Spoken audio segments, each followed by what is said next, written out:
საქართველოს სამომავალი ვარსკვლავი 16 წლის მოცეკვავე ანანო უნდა ვიხსნათ ჯოჯოხეთისგან. 80 წელს გადაცილებული კაცი ნამდვილ სატანად მოევლინა ბავშვს. კაცი, რომელსაც მხედველობა უჭირდა და დამოუკიდებლად გადაადგილებაც კი არ შეეძლო ნორმალურად ჯოხის გარეშე, საჭესთან იჯდა.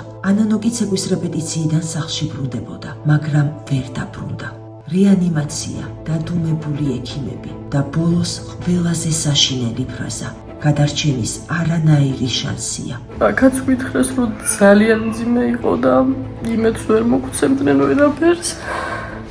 და 3 დღე იყო კრიტიკული თუ გადალახავდა. 3 დღე გადავლახეთ. მე უკვე გვეგონა რომ всё, აღარაფერი აღარ იქნებოდა და მეოთხე დღეს დაიწყო ტვინმა შეშუპება.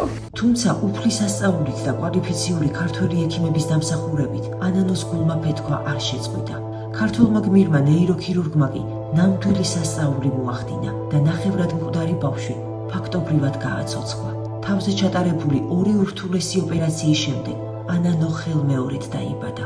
მაგრამ გოგონა სასწრაფოდ უნდა გადავიყვანოთ საზღვარგარეთ, რადგან საქართველოს კლინიკებში ჯერჯერობით არ არის ის აღჭურვილობა, რაც ამ ეტაპზე სჭირდება ანანოს. ისევ უნდა იფრიალოს მისმა კაბამ სენაზე, ისევ უნდა მოისმინოს აპლოდისმენტების მქუხარე ხმა დარბაზიდან. არ უნდა დავუშვათ, რომ საქართველოს სამომავალი ვარსკვლავი მთელი ცხოვრება ინვალიდის ეტლს მიჯაჭვული დარჩეს. უცხოელი ექიმები უკვე ელოდებიან ჩვენს გოგონას, მაგრამ რაქნა საბრალო დედა, ხოლო ტრანსპორტირება 22,000 ლარი ჯდება. ჯანდაცვის სამინისტროს დაფინანსების ლიმიტი საქართველოშივე ამოიწურა. რას გვირჩევთ ჩვენო მეგობრებო? მივატოვოთ ანანო? სამუდამო ხეიბრობისთვის გავწიროთ ეს ანგელოზი. ჩერნოვეცკის ფონდით თხოვნით მოგმართავთ საქართველოში მცხოვრებ ყველა ეროვნებისა და ყველა რელიგიის ადამიანს. სიკეთეს არ აქვს ეროვნება, სიყვარულს კი მხოლოდ ერთი ღმერთი ჰყავს და დღეს თავად უფალი გვევედრება თავისი შვილის 16 წლის ანანოს გადარჩენას.